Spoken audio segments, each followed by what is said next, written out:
Salam sejahtera buat kita semua. Puji Tuhan, dalam keutamaan Kristus di surat Rasul Paulus kepada jemaat yang ada di Kolose, bahwa kita telah diperdamaikan oleh Yesus Kristus di dalam tubuh jasmani oleh kematiannya di atas kayu salib, dengan maksud untuk menempatkan kita sebagai jemaat yang kudus dan tak bercela dan tak bercacat di hadapan Tuhan. Dan untuk capai keutamaan Kristus ini, maka kita harus lari dan menghindar dari bahaya. Bahaya dosa, bahaya pemberontakan, bahaya hawa nafsu, hati yang keras, dan lain sebagainya. Dan untuk hari ini, kita akan melihat bersama-sama tentang bahaya hati yang keras. Amsal pasal 4 ayatnya yang ke-23. Jagalah hatimu dengan segala kewaspadaan, karena dari situlah terpancar kehidupan. Jadi firman Tuhan hari ini, jagalah hati kita dengan segala kewaspadaan dari hati yang keras. Memang masalah hati bukan dosa yang besar seperti dosa membunuh, berzina, mencuri, dan lain-lain. Akan tetapi masalah hati, jika sudah menjadi hati yang keras, akibatnya nanti akan fatal, berbahaya, sebab menyangkut dengan keselamatan kita. Lalu apa tanda-tanda hati yang keras? Ada 5 tanda hati yang keras yang akan kita pelajari hari ini. Dan tanda-tanda hati yang keras ini harus kita kenali sedini mungkin. Sebab jika kita kenali nanti di kemudian hari, maka akan mencelakakan kita. Sebab hati yang keras ini bisa terjadi kepada siapa saja. Seperti yang terjadi kepada Firaun, yang Alkitab tulis hatinya telah dikeraskan oleh Tuhan. Hatinya telah keras membatu.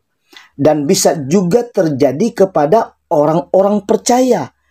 Bahkan bisa juga terjadi sampai kepada murid-murid Yesus, seperti Yudas yang menjual Yesus. Artinya begini, hati yang keras ini bisa terjadi kepada orang yang tidak kenal Yesus, dan bisa terjadi kepada orang yang mengenal Yesus dengan sungguh-sungguh. Bisa terjadi baik kepada orang beriman ataupun tidak. Lalu kenapa hati yang keras itu berbahaya? Sebab hati yang keras jika terjadi kepada orang percaya, hati yang keras ini kalau terjadi kepada orang Kristen, maka orang itu dapat dipastikan tidak mau menerima masukan, tidak mau menerima didikan orang lain. Sebab konsep dan pandangan dari orang yang memiliki hati yang keras, hati mereka telah mengeras. Contoh, kita semua pasti tahu lem kastol. Lem kastol jika kita buka, lama-lama lemnya pasti jadi keras. Dan jika lem kastol tersebut sudah jadi keras, sudah pasti tidak mungkin jadi lembek lagi. Ibrani pasal 3 ayatnya yang ke-8 sampai ayatnya yang ke-9. Janganlah keraskan hatimu seperti dalam kegeraman pada waktu pencobaan di padang gurun, di mana nenek moyangmu mencobai aku dengan jalan menguji aku, sekalipun mereka melihat perbuatan-perbuatanku 40 tahun lamanya.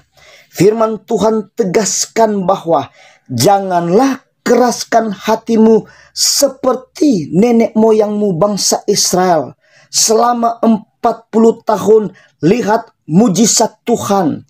Selama 40 tahun mereka telah melihat Allah menyertai mereka dengan mujizat-mujizat, tetapi tidak pernah bertobat. Hati mereka selalu keras dan keras. Bangsa Israel lihat langsung mujizat, tertutup jalan. Tuhan buat jalan baru. Laut terbelah jadi jalan raya. Mereka sudah lihat langsung di jalan laut terbelah. Bangsa Israel berjalan dan selamat. Tetapi di jalan yang sama, tentara Mesir yang mengejar mereka, di jalan yang sama itu binasa. Mujizat nyata terjadi, tapi hati mereka tetap keras tengkuk. Mereka juga sudah lihat langsung selama 40 tahun Tuhan yang kasih makan. Makanan turun dari sorga, yaitu mana, roti dari sorga. Tetapi semua mujizat yang mereka lihat dan alami itu tidak bawa bangsa Israel ini hidup dalam pertobatan. Hati mereka tetap keras dan keras. Sehingga apa yang terjadi? Alkitab tulis, jutaan orang yang keluar dari tanah Mesir dengar firman Tuhan dari Musa, dengar janji Tuhan bahwa mereka akan masuk ke tanah Kanaan, akan masuk ke tanah yang dijanjikan oleh Tuhan. Tetapi kenyataannya Tuhan habisi mereka semua di padang gurun kecuali Yosua dan Kaleb. Artinya semua generasi pertama yang keluar dari Mesir yang jumlahnya jutaan orang, cuma 2 orang yaitu Yosua dan Kaleb yang masuk di tanah perjanjian Tuhan. Dan rata-rata mati di padang gurun karena tidak bertobat. Mereka banyak melihat mujizat, tetapi hati tetap keras dan hidup tidak bertobat. Roma pasal 2 ayatnya yang kelima.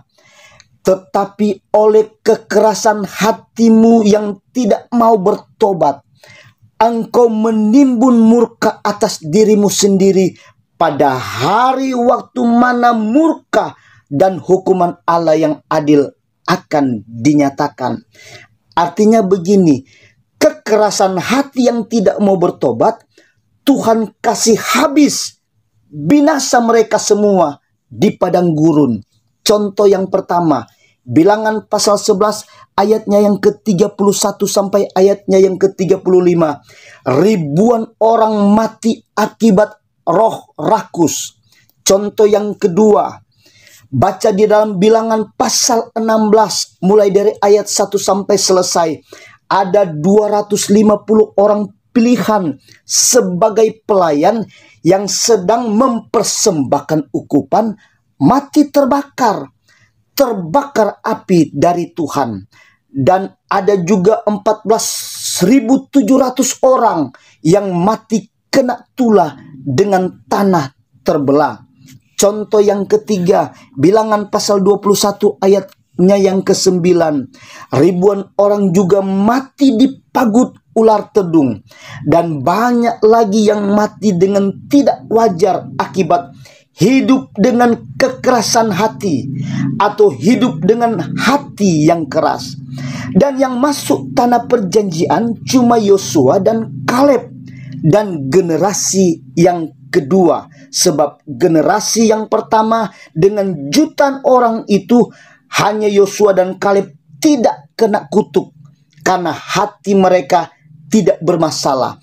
Semua hati yang bermasalah mati di padang gurun dengan mati yang tidak wajar.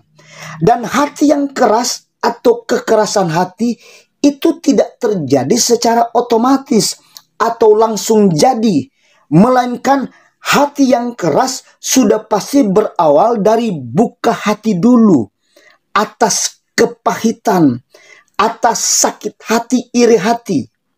Puji Tuhan, memang masalah hati masalah yang sepele, hal yang kecil, tapi sangat berbahaya karena seperti lem yang sudah dibuka, masuk udara, lem menjadi keras, tidak ada gunanya lagi selain dibuang dan dibakar. Dan hari ini kita akan melihat ada 5 tanda-tanda hati yang keras. Yang pertama, dimulai dengan meragukan kebenaran firman Tuhan. Mulai ragu Tuhan akan menolong saya atau tidak. Tuhan akan sembuhkan atau tidak?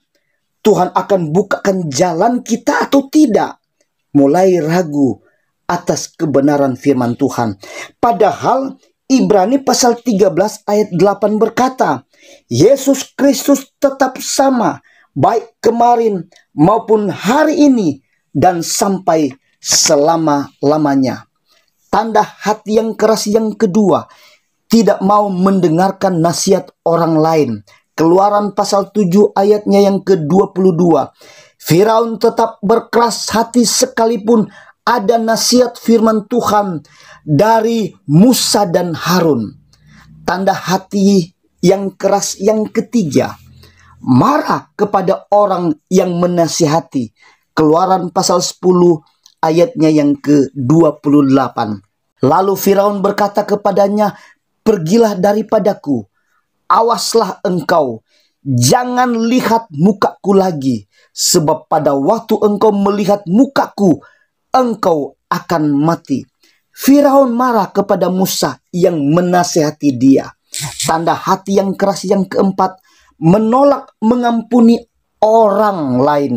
Matius pasal 6 ayatnya yang ke-14 sampai ayatnya yang ke-15. Karena jikalau kamu mengampuni kesalahan orang, Bapamu yang di sorga akan mengampuni kamu juga. Tetapi jikalau kamu tidak mengampuni orang, Bapamu juga tidak akan mengampuni kesalahanmu. Tanda hati yang keras yang kelima, tidak lagi takut akan Tuhan. Efesus pasal 4 ayat 17 sampai ayatnya yang ke-19. Sebab itu kukatakan dan kutegaskan ini kepadamu di dalam Tuhan. Jangan hidup lagi sama seperti orang-orang yang tidak mengenal Allah dengan pikirannya yang sia-sia dan pengertiannya yang gelap, jauh dari hidup persekutuan dengan Allah karena kebodohan yang ada di dalam mereka dan karena kedegilan hati mereka. Perasaan mereka telah tumpul sehingga mereka menyerahkan diri kepada hawa nafsu dan mengerjakan dengan serakah segala macam kecemaran. Ayat ini artinya mereka sudah jatuh di dalam dosa, bukannya menyesal dan bertobat, malah perasaan mereka menjadi tumpul. Mereka berkata salah-salah, nasi sudah jadi bubur. Artinya tidak takut lagi hidup di dalam kubangan dosa, tidak takut lagi akan Tuhan. Salah satu dari 5 tanda-tanda hati yang keras. Jika salah satu tanda-tanda tersebut masih ada di dalam hidup kita, cepat-cepat kita bereskan. Jangan timbun murka Allah dalam hidup kita yang akan datang. Tuhan Yesus memberkati kita semua. Haleluya. Amin.